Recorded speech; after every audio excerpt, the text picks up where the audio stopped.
Pour briguer une mairie, certains candidats font campagne depuis des mois. Distribution de tracts, affichage, rencontres avec les habitants, réunions publiques, tous les moyens sont bons pour se faire connaître et convaincre la population. Mais cela a un coût. Alors est-ce que le candidat le plus fortuné est celui qui pourra se payer la meilleure publicité? Non, l'État tout d'abord fixe un plafond de dépenses à ne pas dépasser. Ce plafond dépend évidemment du nombre d'habitants dans la commune. Deuxième donnée, pour obtenir une plus grande égalité entre les candidats, l'État s'engage à rembourser une partie de ses dépenses.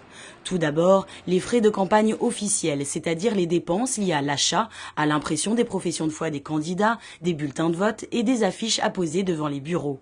Ces frais sont remboursés intégralement aux candidats tête de liste, de condition qu'il y ait plus de 1000 habitants dans la commune et que le candidat ait obtenu au minimum 5% des suffrages exprimés.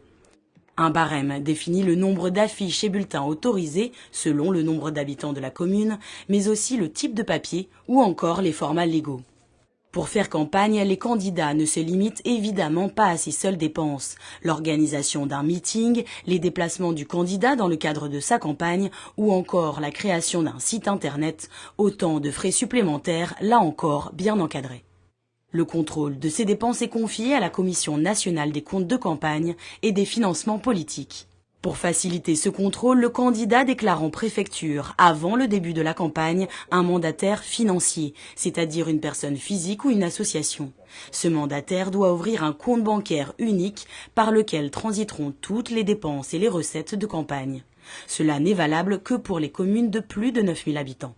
Ce compte de campagne est destiné à centraliser toutes les recettes et toutes les dépenses que le candidat a mises en œuvre pendant sa campagne. Et ce n'est pas seulement la campagne au sens officiel du terme, c'est-à-dire 15 jours avant le premier tour, c'est toutes les dépenses qu'il a pu faire depuis 1 an avant la date de l'élection, ce qui est une période très longue. Mais d'où viennent ces recettes? Des éventuels partis politiques qui soutiennent le candidat, du candidat lui-même, que ce soit ses fonds propres ou un emprunt. Le candidat peut également percevoir par l'intermédiaire de son mandataire, pas directement, des dons de personnes physiques qui sont plafonnés assez haut, 4 600 € au maximum pour une campagne électorale. Ces dépenses restent limitées. Le code électoral définit un plafond selon le nombre d'habitants de la commune. Par exemple, un candidat à Versailles pourra dépenser 103 000 € pour le premier tour, alors qu'un candidat de Manille-les-Hameaux devra se limiter à 13 600 €. Ces montants sont majorés au deuxième tour.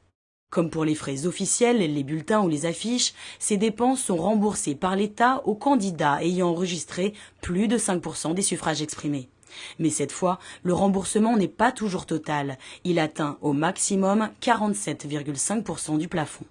Encore faut-il préciser que ce remboursement est également plafonné au niveau des dépenses. Si le candidat dépense moins que ce niveau de 47,5% du plafond, on ne va pas lui rembourser 47,5%. On lui remboursera au niveau de ses dépenses. Et en plus, il faut que ces dépenses aient été financées par son apport personnel. Parce qu'on ne va pas lui rembourser des dépenses qui en réalité ne lui auront rien coûté parce que c'est le parti qui l'aurait aidé ou c'est des dons de personnes physiques qui lui auront permis de payer les dépenses. La condition majeure que le compte de campagne soit validé par la Commission nationale et souvent elle doit effectuer quelques ajustements. Par exemple, si la tête de liste décide qu'on fera un repas convivial entre tous les membres de la liste pour échanger des vues sur la campagne, voir ce qui va, ce qui ne va pas dans la campagne, etc. Hors la présence de tout électeur, cette dépense ne sera pas remboursable parce que c'est une dépense faite à l'occasion de la campagne, mais pas vis-à-vis des électeurs. Dans ce cas, la commission réforme le compte, mais si le candidat n'a pas respecté une règle dite substantielle, le dépassement du plafond par exemple, son compte sera rejeté. Dans le cas de rejet, il n'y a pas de remboursement et en plus, nous sommes tenus de saisir le juge de l'élection.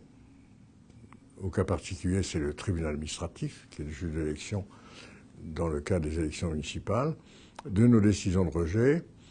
Et s'il considère, comme c'est la plupart du temps le cas, que la commission a rejeté le compte à bon droit, c'est-à-dire qu'elle a eu raison de le faire, il peut, ce n'est pas une obligation, mais il peut décider que le candidat sera inéligible pour une période au maximum de 3 ans et inéligible à toutes les élections, pas seulement à une future municipale ou une municipale partielle, par exemple, qui pourrait avoir lieu dans un court délai, éventuellement, mais à toutes les élections dans la durée qu'il a fixée.